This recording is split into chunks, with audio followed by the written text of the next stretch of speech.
Librarian post की तैयारी के कारवा को आगे बढ़ाते हुए आज हम चर्चा करेंगे Shri Karnaram series part 5।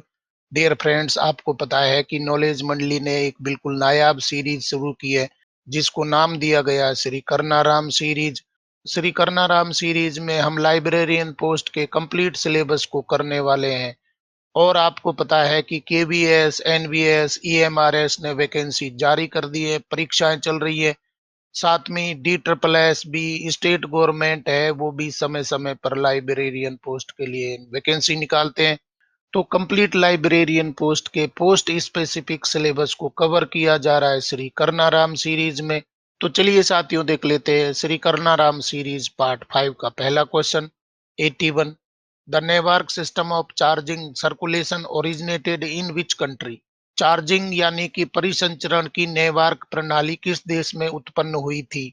Book circulation से संबंधित नेटवर्क प्रणाली है वो कहां पर डेवलप हुई थी। United kingdom, India, USA, Germany.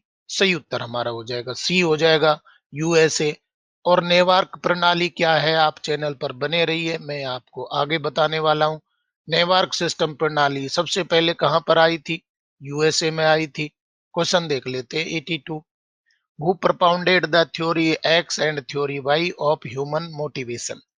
मानव प्रेरणा के सिद्धांत एक्स और सिद्धांत वाई का प्रतिपादन किसने किया था। सिद्धांत एक्स क्या है, सिद्धांत वाई क्या है, और इसको किसने प्रतिपादित किया था। Abraham Maslow, Douglas McGregor, Frederick Herzberg, Victor Vroom. तो थ्योरी एक्स और वाई है वो किसने दी थी मोटिवेशन से संबंधित। सही उत्तर हमारा हो जाएगा बी हो जाएगा, डगलस मैकग्रोगर है, उसने सिद्धांत एक्स और सिद्धांत वाई दिया था किससे, मानव प्रेरणा से संबंधित। सही उत्तर हमारा हो जाएगा बी हो जाएगा। और थ्योरी एक्स थ्योरी वाई क्या है देख लीजिए। Theory X assumes employees are lazy while theory Y assumes they are self motivated. बहुत ही अच्छी बात बताई गई है। थ्योरी एक्स क्या बोलती है कि कर्मचारी हैं, एम्प्लॉई हैं, वो लेजी होते हैं। जबकि थ्योरी वाई क्या बोलती है कि वो सेल्फ मोटिवेटेड है, मतलब कि खुद से कार्य करेंगे। लेजी होने के साथ में ही वो सेल्फ मोटिवेशन से कार्य करेंगे। तो दोनों ही बातें बताई गई हैं। पहली एक्स थ्योरी में क्या बोला है कि एम्प्लॉई लेजी होते हैं, परंतु वाई थ्योरी ये मानती है कि वो सेल्फ मोटिवेटेड है, स्व प्रेरणा से प्रेरित है। अगला सवाल देख लेते हैं 83, what is the standard height of a library book rack. पुस्तकालय बुक रैक की मानक ऊंचाई क्या है। 5 फीट, 7 फीट, 9 फीट, 10 फीट। पुस्तकालय में जो रैक होता है जहां किताबें रखी होती है उनकी मानक ऊंचाई क्या होनी चाहिए। सही उत्तर हमारा हो जाएगा बी हो जाएगा, 7 फीट होनी चाहिए। 7 फीट स्टैंडर्ड हाइट होती है लाइब्रेरी बुक रैक के लिए। सही उत्तर हमारा हो जाएगा बी हो जाएगा। A 7 foot rack is standard as it allows most people to reach the top shelf without a ladder। मतलब कि 7 फीट की अगर रैक है तो कोई भी व्यक्ति ऊपर से ऊपर के सेल्फ में जो बुक रखी होगी बिना लेडर के जा सकता है, देख सकता है। मतलब कि वो 7 फीट की रैक है वो असेसेबल होती है हर एक के लिए। इसलिए स्टैंडर्ड हाइट क्या होती है लाइब्रेरी बुक रैक के लिए, 7 फुट होती है। बहुत ही अच्छा क्वेश्चन है। इस प्रकार के क्वेश्चंस तो आपसे जरूर ही पूछे जा सकते हैं। नया सवाल आ गया 84, annual report of a library is divided into two parts, descriptive and डेस। पुस्तकालय की वार्षिक रिपोर्ट को दो भागों में विभाजित किया गया है। पहला भाग है वर्णनात्मक और खाली स्थान क्या आ जाएगा, टेक्निकल, फाइनेंशियल, स्टैटिकल, एनालिटिकल। वर्णात्मक डिस्क्रिप्टिव और नेक्स्ट पार्ट क्या आ जाएगा। सही उत्तर हमारा हो जाएगा सी हो जाएगा, स्टैटिकल हो जाएगा यहाँ पर। तो इस तरीके से एनुअल रिपोर्ट में क्या शामिल होता है, annual report of a library is divided into two parts. First part descriptive and second part statistical. यहाँ आपको आ जाएगा सांख्यिकी के रूप में आ जाएगा, सांख्यिकी के रूप में वर्णनात्मक होता है, साथ में सांख्यिकी भी उसमें शामिल होती है। सही उत्तर हमारा हो जाएगा सी हो जाएगा। क्वेश्चन देख लेते हैं 85, term TQM stands for. TQM शब्द का क्या अर्थ है। ऑप्शन देख लीजिए, total quantity management, technical quality management, total quality management, total quick management. तो टीक्यूएम का फुल फॉर्म क्या हो जाएगा? सही उत्तर हमारा हो जाएगा सी हो जाएगा। टोटल क्वालिटी मैनेजमेंट है टीक्यूएम का फुल फॉर्म हो जाएगा। सही उत्तर हमारा हो जाएगा सी हो जाएगा। डियर फ्रेंड्स, लाइब्रेरी साइंस को कवर किया जा रहा है श्री कर्नाराम सीरीज में। श्री कर्नाराम सीरीज में हम लाइब्रेरियन पोस्ट के कंप्लीट सिलेबस को कर रहे हैं। अगर आपको श्री कर्नाराम सीरीज के क्वेश्चंस पसंद आ रहे हैं तो लाइक बटन दबाइए, अपने यार दोस्तों को भी बता सकते हैं, आप कमेंट भी कर सकते हैं। हमारा क्वेश्चन तो आ गया 86। Library insurance is primarily A part of which management function? पुस्तकालय बीमा मुख्य रूप से किस प्रबंधन कार्य का हिस्सा है? Staffing, risk management, cataloguing, classification. Library insurance है मैनेजमेंट का कौन सा पार्ट हो जाएगा? सही उत्तर हमारा हो जाएगा बी हो जाएगा, रिस्क मैनेजमेंट। जो लाइब्रेरी के अंदर कोई भी खतरा होता है, बर्निंग होती है, डैमेज होता है, तो उसके लिए रिस्क मैनेजमेंट के लिए क्या करवाया जाता है? लाइब्रेरी का इंश्योरेंस करवाया जाता है। तो ये किस प्रकार का मैनेजमेंट है? ये रिस्क मैनेजमेंट है। सही उत्तर हमारा हो जाएगा बी हो जाएगा। क्वेश्चन देख लेते हैं 87। स्वॉट एनालिसिस इज यूज्ड फॉर, स्वॉट विश्लेषण का उपयोग किसके लिए किया जाता है? Binding books, strategic planning, issuing books, dusting shelves. तो स्वॉट विश्लेषण है वो क्यों किया जाता है, क्या काम आता है स्वॉट एनालिसिस? सही उत्तर हमारा हो जाएगा बी हो जाएगा। स्ट्रेटेजिक प्लानिंग है उसके लिए स्वॉट एनालिसिस किया जाता है। और स्वॉट का मतलब क्या होता है ये भी देख लीजिए। स्वॉट stands for strengths, weaknesses, opportunities and threats. मतलब कि हमारी या सिस्टम की क्या स्ट्रेंथ है उसको पता लगाना, क्या क्या उसके वीकनेसेस हैं। अगर वीकनेसेस आपको पता लगेंगे तो निश्चित रूप से उनको दूर किया जा सकता है। और अपॉर्चुनिटीज, आपके लिए कौन कौन से अवसर है अपॉर्चुनिटीज में देखे जाते हैं, और क्या थ्रेट हो सकते हैं, इन सबको एनालाइज किया जाता है किसी भी स्ट्रेटेजिक प्लानिंग के लिए। अगला सवाल देख लेते हैं 88। In management the term span of control refers to. बड़ा अच्छा क्वेश्चन है, मैनेजमेंट से संबंधित बहुत ही अच्छा क्वेश्चन है। प्रबंधन में स्पैन ऑफ कंट्रोल का क्या अर्थ है? आपके हिसाब से स्पैन ऑफ कंट्रोल का क्या मीनिंग हो जाएगा, सादा अर्थ क्या हो जाएगा? ऑप्शन देख लीजिए। The number of books A librarian can process in a day, the number of subordinates A supervisor can effectively manage, the duration of time a library remains open, the area covered by the library building। तो span of control क्या हो जाएगा? Management के क्या मायने हो जाएंगे? सही उत्तर हमारा हो जाएगा बी हो जाएगा। The number of subordinates A supervisor can effectively manage, मतलब कि एक आदमी अपने सबऑर्डिनेट को कितने इफेक्टिव तरीके से मैनेज कर पाएगा, उसको क्या बोलेंगे? स्पेन ऑफ कंट्रोल बोलेंगे। सही उत्तर हमारा हो जाएगा बी हो जाएगा। बहुत ही अच्छा क्वेश्चन है। अगला सवाल देख लेते हैं 89। What is the primary purpose of a library consortia? पुस्तकालय कंसोर्टिया यानी कि लाइब्रेरी कंसोर्टिया का मुख्य उद्देश्य क्या है? To share resources and reduce the cost of e journals, to organise cultural events in the library, to increase the membership fee, to recruit new staff members.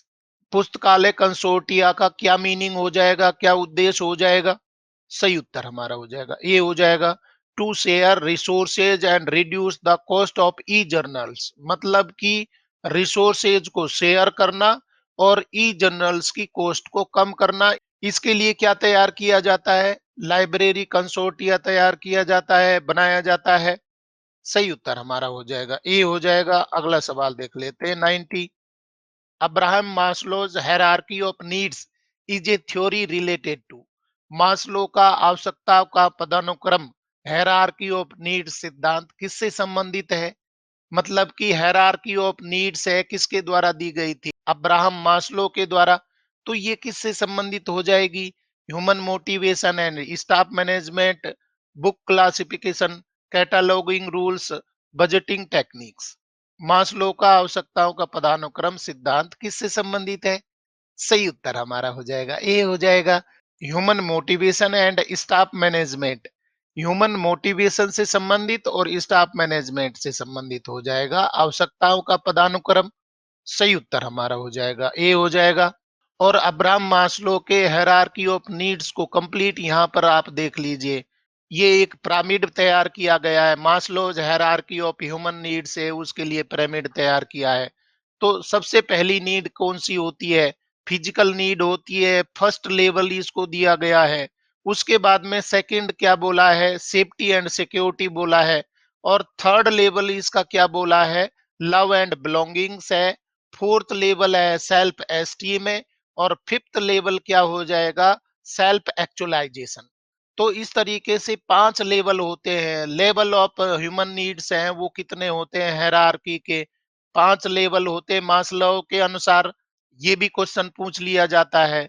सबसे पहली बेसिक नीड क्या होती है? फिजियोलॉजिकल नीड होती है, जिसमें eating है, sleeping है, वाटर है। मतलब जीने के लिए जो जरूरी चीजें होती हैं, ये कौन सी है?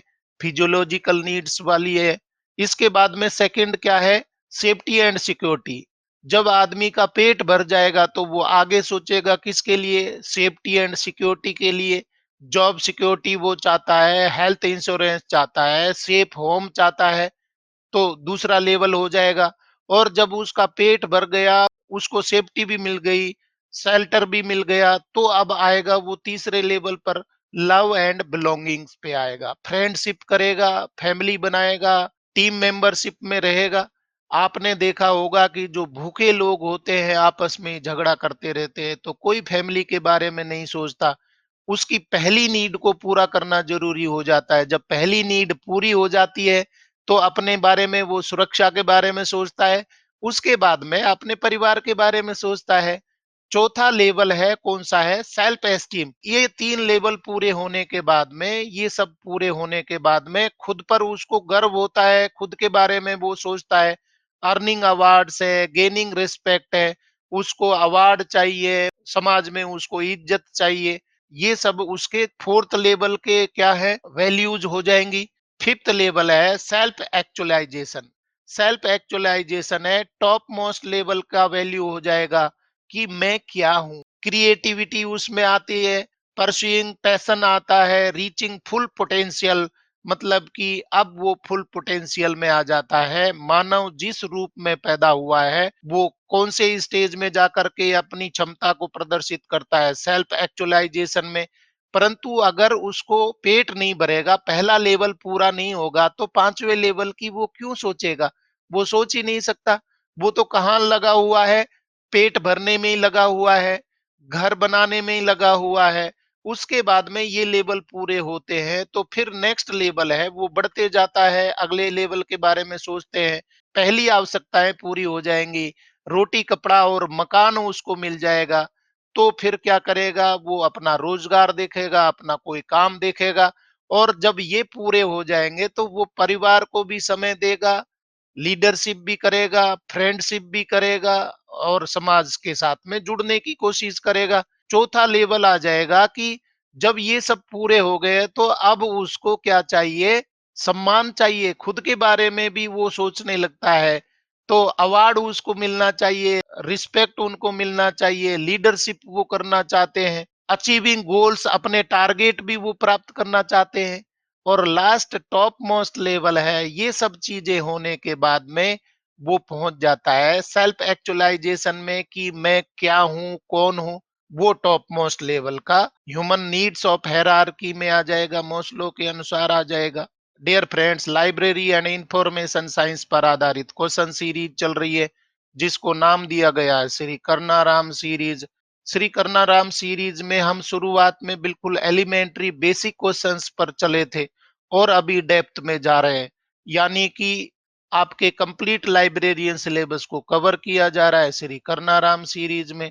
अगर आपको कर्नाराम सीरीज के क्वेश्चंस पसंद आ रहे हैं तो लाइक बटन दबाइए, अपने यार दोस्तों को भी बता सकते हैं, आप कमेंट भी कर सकते हैं और बेल आइकन भी दबा दीजिए, जिससे कि नया कोई अपडेट आए तो आपको घंटी मिल जाए। क्वेश्चन देख लेते हैं। 91, PERT program evaluation and review technique and CPM critical path method are used in libraries for पुस्तकालयों में पीईआरटी और सीपीएम का उपयोग किसके लिए किया जाता है? इनकी फुल फॉर्म भी पूछ ली जाती है। PERT program evolution and review technique, CPM critical path method. ये किसके लिए चर्चा किए जाते हैं? कहाँ इनका उपयोग होता है? Project management and time planning, cleaning of the libraries text, arranging books by colour, binding of old books. सही उत्तर क्या हो जाएगा? सही उत्तर हमारा हो जाएगा ए हो जाएगा। प्रोजेक्ट मैनेजमेंट के लिए पीईआरटी, साथ में सीपीएम का उपयोग होता है, और टाइम प्लानिंग के लिए भी इन चीजों का उपयोग होता है।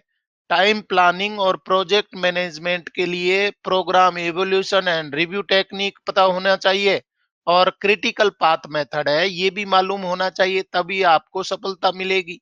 सही उत्तर हमारा हो जाएगा ए हो जाएगा। नया सवाल आ गया हमारा 92। Where was the IFLA world library and information congress WLIC held in 2025? 2025 में IFLA world library and information congress WLIC कहाँ आयोजित की गई थी? बिल्कुल लेटेस्ट क्वेश्चन है, ये भी पूछ लिया जा सकता है। Hague Netherlands, Astana Kazakhstan, Brisbane Australia, new Delhi India. IFLA कहाँ आयोजित की गई थी? सही उत्तर हमारा हो जाएगा बी हो जाएगा। अस्ताना कजाकिस्तान में ये आयोजित की गई थी। IFLA world library and information congress WLIC है, वो 2025 में अस्ताना में आयोजित हुई थी, जो कि कजाकिस्तान देश में है। सही उत्तर हमारा हो जाएगा बी हो जाएगा। क्वेश्चन देख लेते हैं 93। The delivery of books public libraries act 1954 was amended in 1956 to include which type of material? Delivery of books public library act 1954 में आया था, में 1956 में किस प्रकार की सामग्री को शामिल करने के लिए संशोधन किया गया था? Maps, manuscripts, newspapers, microfilms. तो यहाँ आपको देखना है, delivery of books public libraries act 1954 में आया था, ये भी आपको ध्यान रखना है, जिसमें बदलाव किया गया था, संशोधन किया गया था 1956 में। 1956 में बदलाव होने के बाद में कौन सी सामग्री को शामिल कर लिया गया? सही उत्तर हमारा हो जाएगा सी हो जाएगा, न्यूज़पेपर्स। न्यूज़पेपर्स को delivery of books public libraries act 1954 में ऐड कर लिया गया। कब? 1956 में। सही उत्तर हमारा हो जाएगा सी हो जाएगा। क्वेश्चन देख लेते हैं 94। Who is known as the father of the library movement in the princely state of Baroda? Baroda रियासत में पुस्तकालय आंदोलन के जनक के रूप में किसे जाना जाता है? बहुत ही अच्छा क्वेश्चन है। अंग्रेजों के समय की बड़ौदा रियासत में पुस्तकालय आंदोलन के जनक कौन हुए थे? SR Ranganathan, Sayaji Rao Gaekwad third, WA Borden, CD Deshmukh. बड़ौदा रियासत में पुस्तकालय आंदोलन के जनक के रूप में किसे जाना जाता है? सही उत्तर हमारा हो जाएगा बी हो जाएगा। सयाजी राव गायकवाड़ थर्ड है, इनको बड़ौदा रियासत में पुस्तकालय आंदोलन के जनक के रूप में जाना जाता है। सही उत्तर हमारा हो जाएगा बी हो जाएगा। Maharaja Sayaji Rao Gaekwad third invited WA Borden in 1910 to establish a public library system in Baroda. 1910 में WA बोर्डन को पब्लिक लाइब्रेरी स्थापित करने के लिए महाराजा सयाजी राव गायकवाड़ तृतीय ने इनको इनवाइट किया था, और ये पुस्तकालय स्थापित होने के बाद में लोगों के लिए उपलब्ध हो गई थी। क्वेश्चन देख लेते हैं 95। Where are the headquarters of the Raja Ram Mohan Roy library foundation RRLF located? Raja Ram Mohan Roy library foundation RRLF का मुख्यालय कहाँ स्थित है? ये बहुत ही अच्छा क्वेश्चन है। RRLF लाइब्रेरी फाउंडेशन है, उसका मुख्यालय कहाँ पर है? न्यू दिल्ली, मुंबई, कोलकाता, चेन्नई। सही उत्तर हमारा हो जाएगा सी हो जाएगा, कोलकाता में राजा राम मोहन राय लाइब्रेरी फाउंडेशन है, इसका मुख्यालय कहाँ पर है? कोलकाता में है। सही उत्तर हमारा हो जाएगा सी हो जाएगा। डियर फ्रेंड्स, लाइब्रेरी साइंसेज को कवर किया जा रहा है श्री करनाराम सीरीज में। अगर आपको करनाराम सीरीज के क्वेश्चंस पसंद आ रहे हैं तो अपने दोस्तों को बता सकते हैं, आप कमेंट भी कर सकते हैं, लाइक बटन तो दबा ही दीजिए। क्वेश्चन आ गया हमारा 96। In which year did UNESCO first issue the public library manifesto? UNESCO ने पहली बार किस वर्ष पब्लिक लाइब्रेरी मैनिफेस्टो जारी किया था? 1931, 1949, 1972, 1994। सही उत्तर हमारा हो जाएगा बी हो जाएगा। 1949 में सबसे पहले पब्लिक लाइब्रेरी मैनिफेस्टो है वो जारी किया गया था, किसके द्वारा? यूनेस्को के द्वारा। सही उत्तर हमारा हो जाएगा बी हो जाएगा। क्वेश्चन देख लेते हैं 97। The concept of MBO management by objectives was first popularised by whom? MBO उद्देश्यों द्वारा प्रबंधन की अवधारणा को सबसे पहले किसने लोकप्रिय बनाया था? Henri Fayol, Luther Gulick, F W Taylor, Peter Drucker. MBO यानी कि मैनेजमेंट बाय ऑब्जेक्टिव्स, ऑब्जेक्टिव्स के आधार पर प्रबंधन करना सबसे पहले पॉपुलराइज किसने किया था? सही उत्तर हमारा हो जाएगा डी हो जाएगा। पीटर ड्रुकर ने ये एमबीओ है उसको पॉपुलराइज किया कि उद्देश्य है तो आप प्रबंधन करिए, कौन कौन से उद्देश्यों के लिए आप प्रबंधन कर रहे हैं? सही उत्तर हमारा हो जाएगा डी हो जाएगा। अगला सवाल आ गया हमारा 98। In the context of library binding what does collecting refer to? पुस्तकालय जिल्दसाजी बाइंडिंग के संदर्भ में कलेक्टिंग का क्या अर्थ है? मतलब कि जिल्दसाजी तो आपको करवानी पड़ेगी, किताबें हैं तो किताबों की जिल्दसाजी भी होती है। इस जिल्दसाजी में बाइंडिंग में कलेक्टिंग का मतलब क्या हो जाएगा? Checking the correct sequence of pages, selecting the colour of the cover, cutting the edges of the book, gluing the spine. आप पुस्तकालय में पुस्तकों की जिल्दसाजी करवा रहे हैं, बाइंडिंग करवा रहे हैं, तो उसमें कलेक्टिंग टर्म किसके लिए आती है? सही उत्तर हमारा हो जाएगा ए हो जाएगा। Checking the correct sequence of pages. आप जिल्दसाजी करवा रहे हैं तो सीक्वेंस की उनका नंबर है वो सेम रहे, सीक्वेंस सेम रहे। सही उत्तर हमारा हो जाएगा ए हो जाएगा। Move to question number 99। Which of the following is the most important primary selection tool for Indian publications? भारतीय प्रकाशनों के लिए निम्नलिखित में से कौन सा सबसे महत्वपूर्ण प्राथमिक चयन उपकरण सिलेक्शन टूल है? British national bibliography BNB, Indian national bibliography I&B, cumulative book index CBI, books in print. तो भारतीय प्रकाशनों के लिए निम्नलिखित में से कौन सा सबसे महत्वपूर्ण प्राथमिक चयन उपकरण सिलेक्शन टूल है? सही उत्तर हमारा हो जाएगा बी हो जाएगा। इंडियन नेशनल बिब्लियोग्राफी आईएनबी है वो मुख्य टूल है किसके लिए? प्रकाशनों के चयन के लिए। सही उत्तर हमारा हो जाएगा बी हो जाएगा। और साथियों देख लेते हैं लाइब्रेरी एंड इंफॉर्मेशन साइंसेज पर आधारित question series Shri Karnaram series part 5 का अंतिम सवाल पूरे 100। Library audit is primarily associated with which aspect of management? पुस्तकालय ऑडिट मुख्य रूप से प्रबंधन के किस पहलू से संबंधित है? Staff recruitment, physical infrastructure, financial management, technical processing. तो लाइब्रेरी ऑडिट है वो मैनेजमेंट का कौन सा पार्ट बनाती है, कौन से पार्ट में शामिल होती है? सही उत्तर हमारा हो जाएगा सी हो जाएगा। Financial management. लाइब्रेरी ऑडिट है वो फाइनेंस से जुड़ी हुई है, ऑडिट का मतलब फाइनेंस से है, तो फाइनेंशियल मैनेजमेंट के लिए लाइब्रेरी ऑडिट है वो करवाई जाती है। ये मैनेजमेंट का कौन सा पार्ट है? फाइनेंशियल मैनेजमेंट का पार्ट है। सही उत्तर हमारा हो जाएगा सी हो जाएगा। इस तरीके से साथियों बिलीव और बिलीस पर आधारित question series Shri Karnaram series part 5 के अंतिम क्वेश्चन तक हम पहुंच गए हैं और अभी तक हमने 100 क्वेश्चंस हैं वो कंप्लीट कर लिए। ये क्वेश्चंस आपकी परीक्षाओं में देखने को मिलेंगे क्योंकि ये फोकस्ड वे में लाए गए हैं। मैं बिल्कुल ऑथराइज्ड और ऑथेंटिक कंटेंट आपके लिए उपलब्ध करवा रहा हूँ। डियर फ्रेंड्स, लाइब्रेरी साइंस पर आधारित question series Shri Karnaram series के क्वेश्चंस अगर आपको पसंद आए हैं तो लाइक शेयर करें और चैनल को सब्सक्राइब करना तो बहुत ही जरूरी है क्योंकि नॉलेज मंडली is the right choice. Thank you very much.